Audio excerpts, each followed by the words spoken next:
मकनपुर गांव में एक छोटा सा घर था जिसमें शिवा अपनी माँ और बहन के साथ रहता था।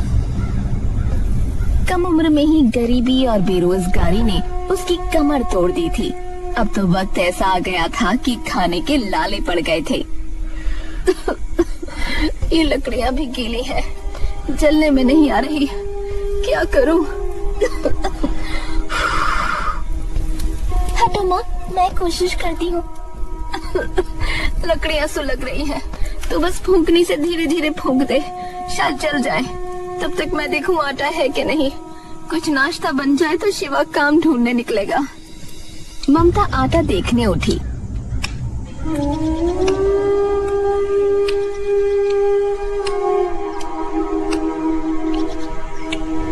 तो उसने देखा कि शिवा एक मूर्ति जैसे बैठा हुआ है। ए शिवा, क्या हुआ? तू ऐसे क्यों बैठा है?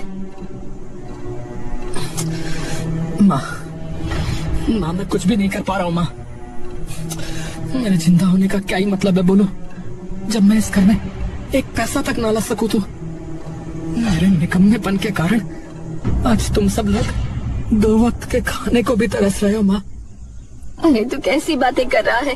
तू कोशिश कर तो रहा है ना?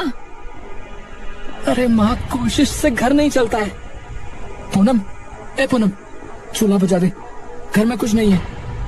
बिना वजह के लकड़ी बर्बाद मत कर बहन। पर हम लोग खाएंगे क्या? इस सवाल से घर में ऐसा सन्नाटा सा छा जाता है जैसे वहाँ कोई रहता ही ना हो। और फिर वो सन्नाटा टूटा ममता की खांसी से, और ममता ने खून थूक दिया। माँ, आप ठीक तो हो? हे भगवान, माँ आप ठीक तो हो ना? मैं भी कैसा भागा बेटा हूँ, अपनी माँ का इलाज तक नहीं करवा सकता। बहुत बुरा बेटा हूँ मैं, बहुत बुरा। अरे मैं ठीक हूँ, बस ये तो यूं ही हो जाता है कभी कभी। शिवा अपने आप में ही घुट रहा था। उससे बर्दाश्त नहीं हुआ और वो बाहर निकल गया।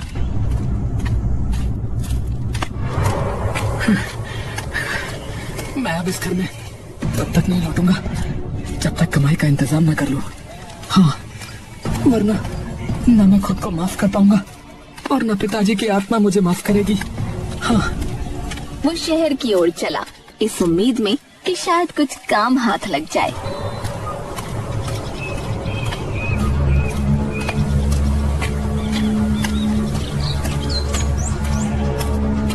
पर शहर तो जैसे किसी और ही धुन में चलता है।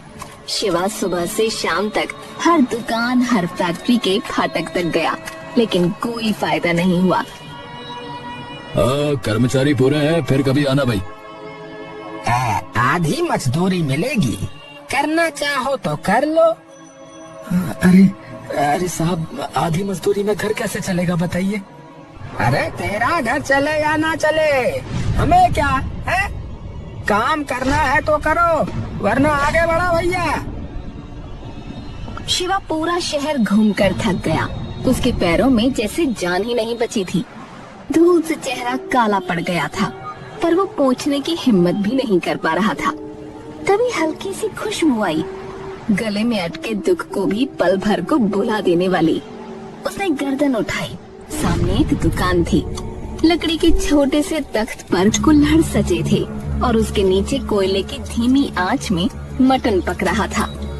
उसके सामने लोग खड़े बड़े चाव से कुल्हड़ वाले मटन चावल खा रहे थे। अरे ये तो मैं भी कर सकता हूँ। कुल्हड़ बनाना तो मुझे आता है, और खाना, हाँ, थोड़ा बहुत तो बना ही लेता हूँ। हाँ, मैं गांव में यही करूँ तो कितना अच्छा रहेगा। गांव में तो कुल्हड़ वाले कड़ी चावल कोई बेचता भी नहीं है। और रही बात मांसाहारी की, तो हमारे गांव में तो कोई खाता नहीं है। तो हाँ, यही सही रहेगा, कड़ी चावल ही सही रहेगा। हाँ। जैसे किसी ने उसकी पीठ पर हाथ रखकर कहा हो, चल अब तेरी बारी है। वो फौरन गांव लौट पड़ा।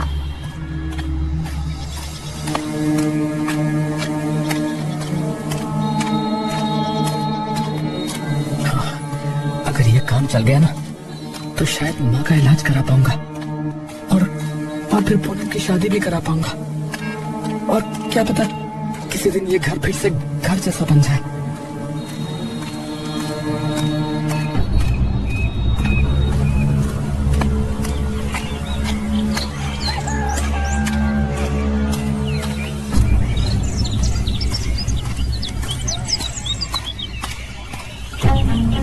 पहुंचकर शिवा ने कबाड़ में पड़ा पुराना लकड़ी का ठेला निकाला,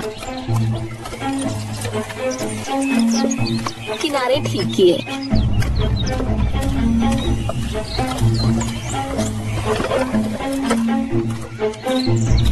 कुल्हड़ बनाना तो उसके खून में था। तालाब किनारे जाकर उसने मिट्टी उठाई। वहाँ उसे ऐसा लगा जैसे उसे कोई देख रहा है, पर उसने ध्यान नहीं दिया।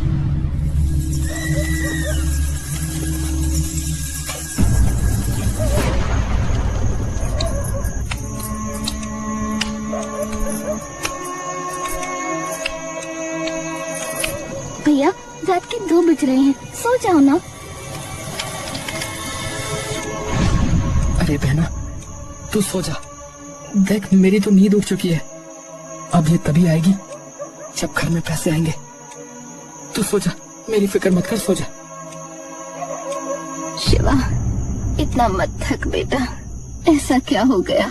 इतनी रात गए तो कबाड़ में लगा पड़ा है। अरे माँ, आप भी सो जाओ ना। कल की सुबह कुछ अलग होने वाली है, देखना। बस अपने बेटे को आशीर्वाद दो माँ। मैं कढ़ी चावल बनाकर बेचूंगा कल से। वो तो हमेशा तेरे साथ है, पर कढ़ी चावल के लिए पैसे कहाँ से लाएगा? माँ, वो मैंने अपनी पुरानी साइकिल बेच दी है माँ। पर भैया सिर्फ कढ़ी चावल कौन खाता है? यहाँ गांव में लोग कढ़ी चावल के साथ पुदीने की चटनी पसंद करते हैं। दोनों बनाना। पुदीने की चटनी? अरे हाँ,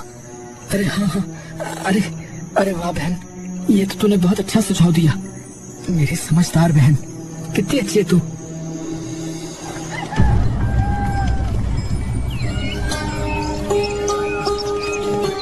शिवा पूरे जज्बे के साथ पहले दिन ठेला लेकर गांव के चौपाल में जा खड़ा हुआ।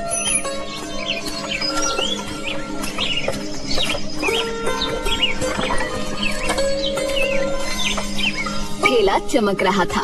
कुल्हड़ कतार में सजे थे। कढ़ी की खुशबू उबलते ही उड़ने लगी। लेकिन लोग आए, ठेले को देखा और बिना रुके निकल गए। किसी ने भी मुड़ कर न देखा।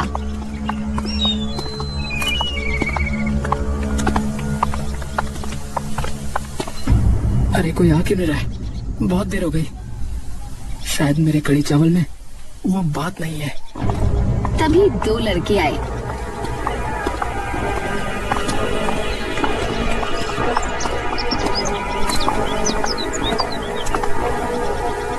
ओए शिवा, एक तो लड़ दे, भूख लग रही है। हाँ, ये लो भाई।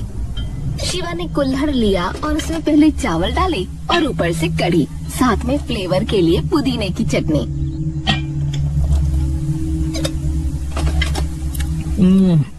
अरे यार, ये क्या बनाया भाई? अबे नमक ही नहीं है। अबे बनाना नहीं आता तो ठेला लेकर क्यों खड़े हो गए भाई? हैं?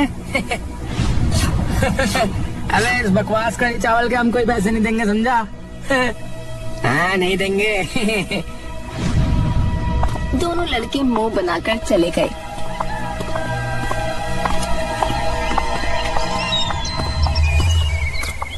पर शिवा हारने वालों में से नहीं था।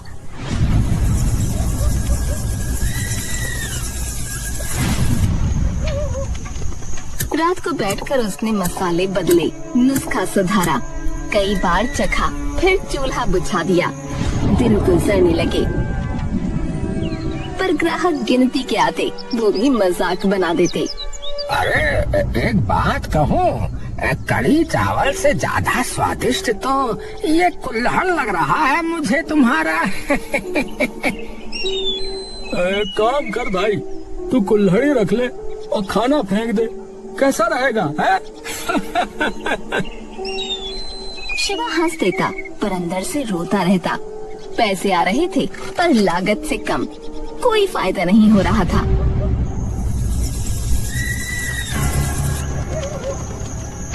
शिवा बैठकर सोचता, लगता है मैं गलत रास्ते पर हूँ। शायद भगवान ने मेरे लिए कुछ लिखा ही नहीं है। मेहनत कभी व्यर्थ नहीं जाती बेटा, बस हिम्मत मत छोड़। हाँ भैया, मैं भी आपके साथ हूँ, आप हिम्मत रखो।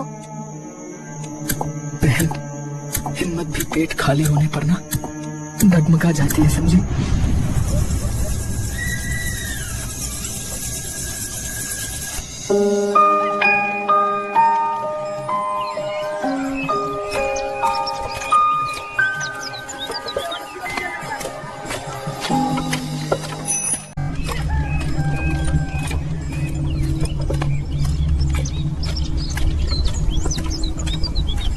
अगले ही सुबह गांव का माहौल कुछ बदला बदला था।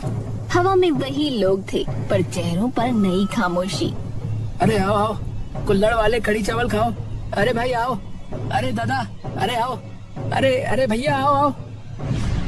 अरे भाई दूर रहो शिवा के ठेले से। धर्मपाल ने मना किया है। हाँ भैया, मैंने भी सुना। वो कह रहा था कि जिसने भी खरीदा ना इसके ठेले से, उसकी जमीन नीलाम करवा देगा भैया। ए भैया, तुमने सुना कि नहीं सुना भैया? शिवा ठेले के पास अकेला खड़ा लोगों की सारी बातें सुन रहा था। उसे अपने किए पर पछतावा नहीं था, लेकिन ठेले पर सन्नाटा उसे खल रहा था।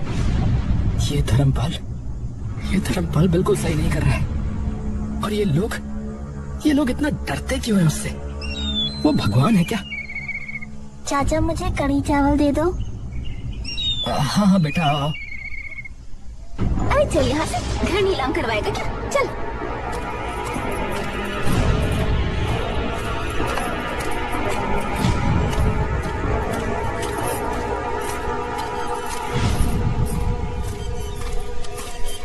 शिवा देखता रह गया। पूरा दिन उसके ठेले पर एक भी ग्राहक नहीं आया।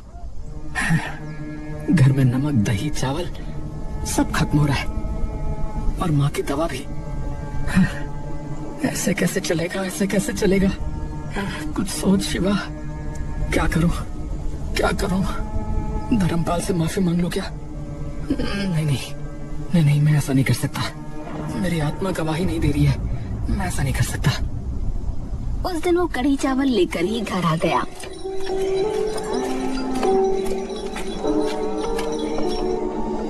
ममता खांस रही थी और पूनम रो रही थी। भैया, मैं बाहर नहीं जाऊंगी, लोग अजीब बातें बोलते हैं। अरे क्या हुआ? क्यों? कहते हैं मैं धर्मपाल की दुल्हन बनूंगी। ऐसा कभी नहीं होगा, समझी? तो चुप हो जा। और आज उसके चक्कर में बिल्कुल कमाई नहीं हुई, माँ की दवाई भी नहीं ला पाया। बेटा शिवा, दवाइयाँ छोड़ दे, मैं ठीक हूँ। अरे माँ कैसी ठीक हो? कहाँ ठीक हो? हैं? शरीर हिल नहीं पा रहा है आपका। मैं ठीक हूँ। कोई बात नहीं। अगले दिन भी कोई ग्राहक नहीं आया। शाम को तेज बारिश होने लगी सो अलग। इस बारिश में भीग रहा हूँ, टूट भी रहा हूँ। हे भगवान, क्या यही मेरी किस्मत है? अचानक एक बूढ़ा भिखारी जैसा आदमी उसके सामने आ खड़ा हुआ और बोला,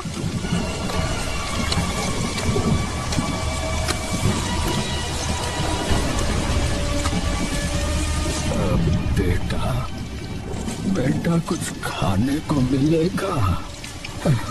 भूखे का पेट भर जाएगा तो तुम्हारा भला होगा बेटा।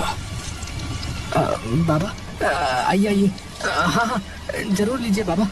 मेरे यहाँ पर बस ये कढ़ी चावल बनता है, आप इसे खाइए।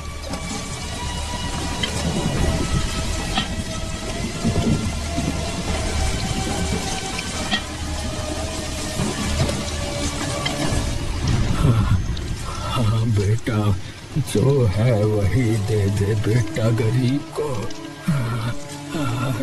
तेरा भला हो बेटा, तेरा भला हो। शिवा ने झिझकते हुए उसे गरम कढ़ी चावल परोस दिए। अरे वाह, तुम्हारे हाथ की मिट्टी सोने जैसी है बेटा। सोने जैसी? क्यों गरीब के साथ मजाक करते हो बाबा? अरे बेटा, तुमने इसे पहचाना नहीं। इस कुल्हड़ की मिट्टी को देखो बेटा, मिट्टी को देखो। मिट्टी को देखूं? पर बाबा, आप हैं कौन? बेटा, तुम्हारी किस्मत मिट्टी से बनेगी, मिट्टी से बनेगी बेटा। मिट्टी से बनेगी? मिट्टी सोने जैसी? ये आप क्या बोले जा रहे हैं बाबा? मेरी कुछ समझ में नहीं आ रहा है। और अचानक वो आदमी कहते कहते अंधेरे में ऐसे गायब हुआ जैसे हवा में घुल गया हो। बाबा, बाबा, अरे ये बाबा कहाँ चले गए? बाबा, बाबा। उसे कुछ समझ नहीं आया और वो ठेला समेटकर घर आ गया।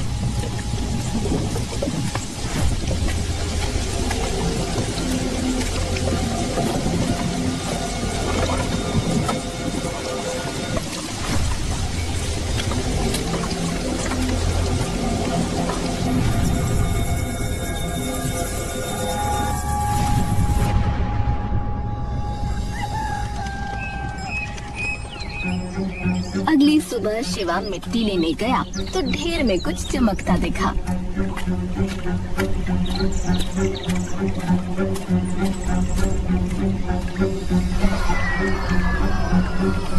अरे ये कैसी पोटली है और इसमें ये चमक और ये खुशबू?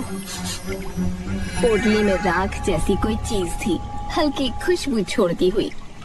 एक काम करता हूँ, इसे भी मिट्टी में मिला लेता हूँ। क्या पता वो जो बाबा कह रहे थे उनकी बात सच्ची हो जाए। शिवा वो पोटली ले आया और उसने थोड़ा सा पाउडर मिट्टी में मिलाया और नए कुल्हड़ बनाए। अरे अरे अरे ये कुल्हड़ गर्म क्यों हो रहे हैं? अरे अरे और ये खुशबू, अरे वाह, ये खुशबू तो मदहोश कर रही है। अरे वाह, बड़ी अच्छी सुगंध है। उसने ठेला फिर से लगाया।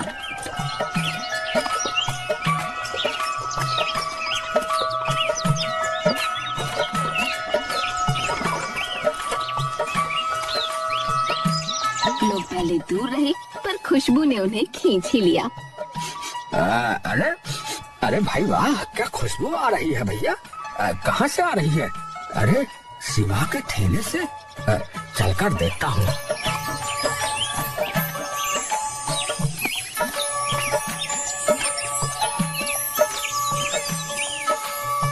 अरे शिवा, तुम्हारे ठेले से बड़ी खुशबू आ रही है। अरे ये कुल्हड़ तो हाथ में लेते ही गर्म हो रहा है। अरे इसकी महक अलग है, दुनिया की लग रही भैया। बड़ी अच्छी खुशबू है भाई। भैया एक जरा मुझे भी दे देना भैया। क्या लगा रहे हो? मुझे भी दे दो। हाँ, सबको देता हूँ, बस 1 मिनट।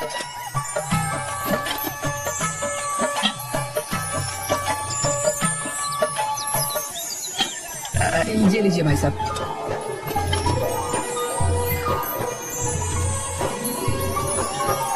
ये आपका। शिवा की आंखों में महीनों बाद उम्मीद चमकी। हो ना हो, ये उन बाबा का ही आशीर्वाद लग रहा है मुझे, जो कल आए थे। शिवा के घर के हालात सुधरने लगे। ममता का इलाज सही तरह से होने लगा, लेकिन ये खुशखबरी ज्यादा देर छुपी न रही। धर्मपाल तक बात पहुंच गई। क्या लोग मेरी धमकी के बावजूद उसके ठेले पर जा रहे हैं, और वो भी पहले से भी ज्यादा। वो फल फूल रहा है। मैं इस बार इसे जड़ से उखाड़ दूंगा, जड़ से। उसकी आंखों में गुस्सा था। वो कुछ खतरनाक काम करना चाहता था, जिससे वो शिवा को दोबारा उठने की हिम्मत न करने दे। उसने एक दोपहर ये मौका ढूंढा। उसने देखा कि पूनम खेतों के रास्ते लौट रही थी।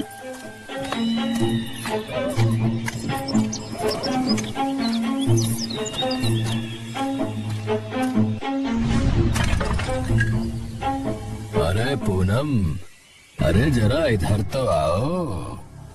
अरे रास्ते दीजिए। अरे तेरे भैया ने मेरी बात ठुकराई है। अब तो ही बताना कि उसे कैसे समझाऊं। पूनम का चेहरा सफेद पड़ गया। धर्मपाल ने उसे पकड़ लिया। छोड़ो मुझे।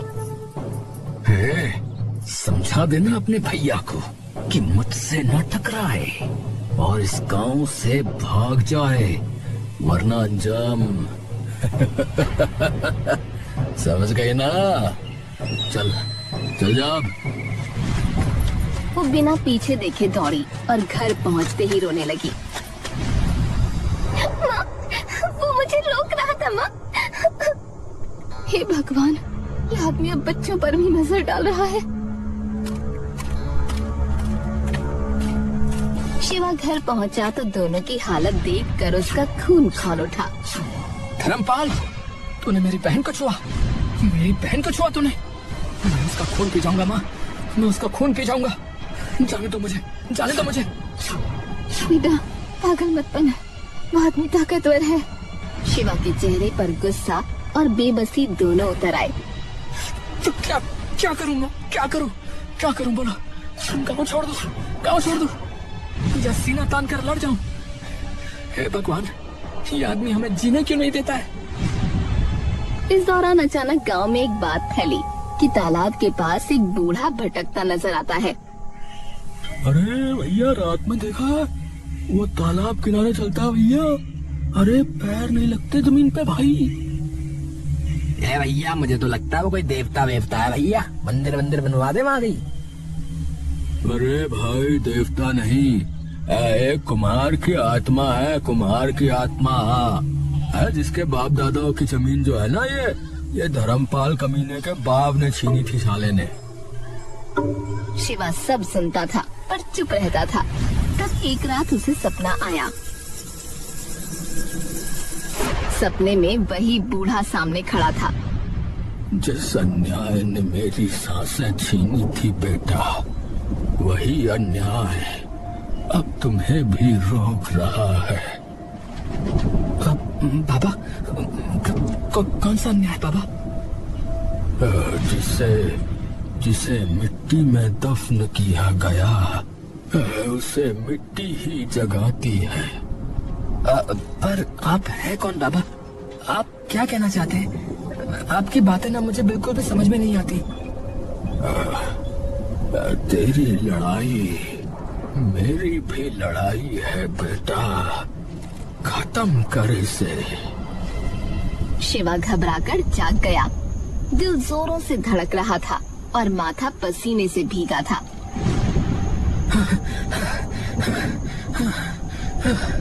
मेरा ठेला, वो मिट्टी और ये बूढ़े बाबा, सब जुड़ा हुआ है।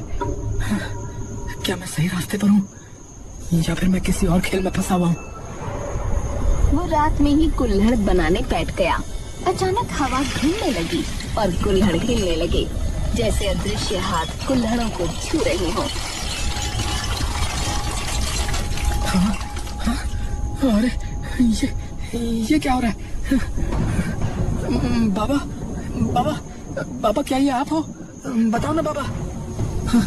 अरे ये कहीं उस पोटली का जादू तो नहीं है? अरे कोई कुछ तो बताओ मुझे कोई कुछ तो बताओ। मेरी तो कुछ समझ में नहीं आ रहा है। किससे बात कर रहा है बेटा? अरे माँ, आप यहाँ क्या कर रही हैं? आपने जब पूछा ये तो मैं आपको एक बात बताना चाहता हूँ जो मैंने आपको आज तक नहीं बताई। क्या? शिवा ने बाबा, पोटली और सपने वाली पूरी बात ममता को बताई। ममता भी हैरान थी, लेकिन बोली, तुझे याद नहीं होगा क्योंकि जब तू 1 साल का था तो वो मर गए थे। लोग कहते हैं उन्हें धर्मपाल ने ही मरवाया था। वो भी एक कुम्हार थे। कि जिन बाबा की तू बात कर रहा है, शायद वो वही है, अपने पोते की मदद करने आए हैं। क्या मेरे दादा? ये क्या कह रही हो माँ? क्या हुआ? ये क्या कह रही हो माँ? क्या कह रही हो?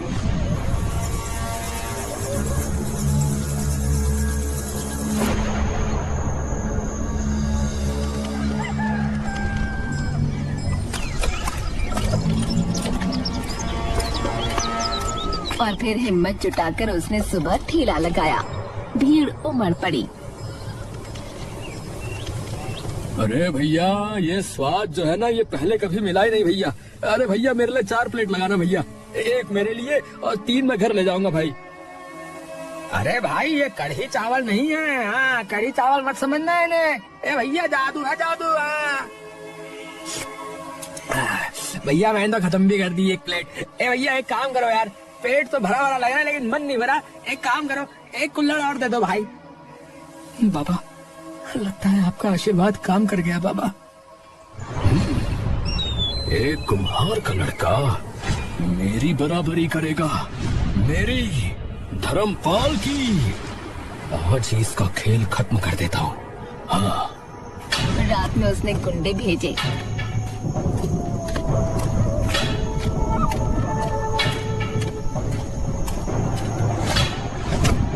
उसका ठेला तोड़वा दिया। सब बर्बाद हो गया। गुंडे चले गए और शिवा घुटनों पर गिर पड़ा। हे भगवान, हे भगवान, मेरी मेहनत, मेरे सपने, ये आदमी सब छीन रहा है, सब छीन रहा है। मैं क्या करूं भगवान, क्या करूं? तभी अचानक तेज हवा चली। टूटी मिट्टी से बड़ी चमकदार राख उठने लगी। राख आसमान में घूमती हुई चमकी, मानो कोई अदृश्य शक्ति उसे बुला रही हो। ये क्या हो रहा है? ये क्या हो रहा है? कहीं ये कोई संकेत तो नहीं है? बाबा, बाबा क्या आप मुझे रास्ता दिखा रहे हैं बाबा? मुझे इसके पीछे जाना चाहिए। वो तालाब की ओर चल पड़ा।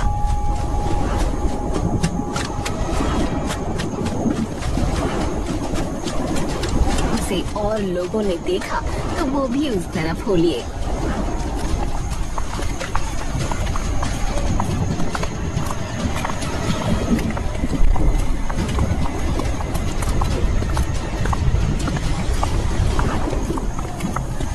धर्मपाल सबको देखकर हैरान था। अबे ओए, अबे कहाँ जा रहे हो तुम लोग? निकम्मे कहीं के सबके सब। धर्मपाल, शिवा के साथ जा रहे हैं। के साथ जा रहे हैं। हाँ हाँ, शिवा के साथ जाएंगे। हम शिवा के साथ जा रहे हैं। हाँ, शिवा के साथ जा रहे हैं। सबके सब साले पागल अजीब लोग हैं इस गांव में, गवार कहीं के। देखता हूँ मैं भी कहाँ जा रहे हैं ये आखिरकार।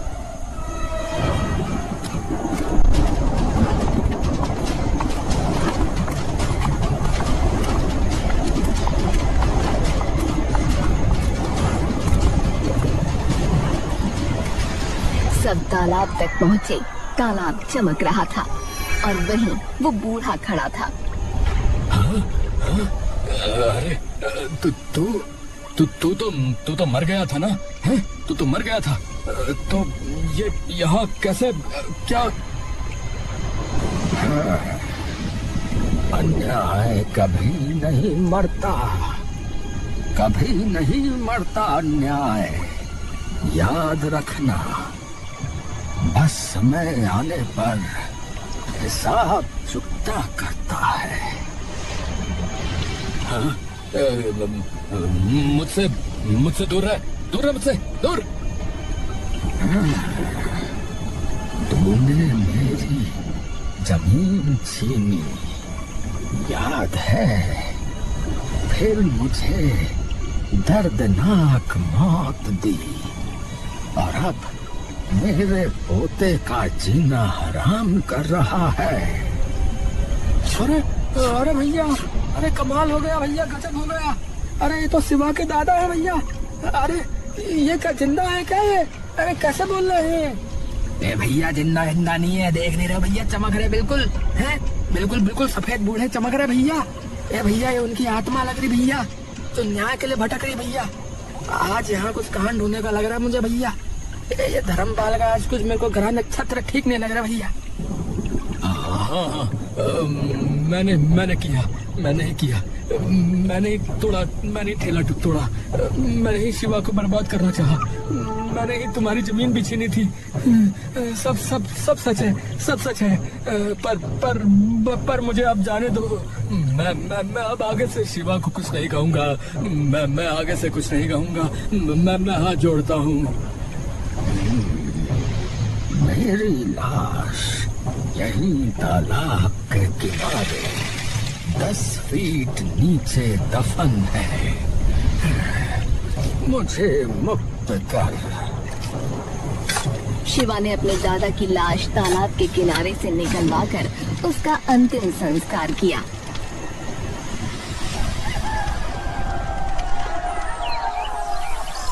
और फिर अगली सुबह पंचायत में फैसला हुआ। हाँ तो गांव वालों, पूरी पंचायत ने ये निर्णय किया है कि धर्मपाल ने हत्या की है और उसकी सजा जेल और मुकदमे के सिवाय कुछ नहीं है। हमारा सर्वसम्मति से ये निर्णय हुआ है कि पुलिस को बुलाया जाएगा और फिर आगे की कार्रवाई पुलिस स्वयं देखेगी। अरे अरे पंचो, अरे मुझे माफ कर दो। गाँव वालों मुझे माफ कर दो। मैंने लालच में आके ये सब किया। कुकर्म का फल एक न एक दिन सबको मिलता ही है, और आज तुम्हें भी मिल गया धर्मपाल। अब जाओ और बाकी की जिंदगी अब जेल में सड़ो जाकर। पुलिस धर्मपाल को ले गई और कुछ ही दिनों में शिवा ने अपनी दुकान बना ली। कुल्हड़ वाला कढ़ी चावल, मिट्टी का वरदान। वाह शिवा भाई, ये नाम तो खुद कहानी है भैया। भीड़ उमड़ पड़ी। दुकान पर रौनक थी, घर में खुशहाली। पूनम और ममता के चेहरे पर मुस्कान लौट आई। शाम को शिवा तालाब पर गया।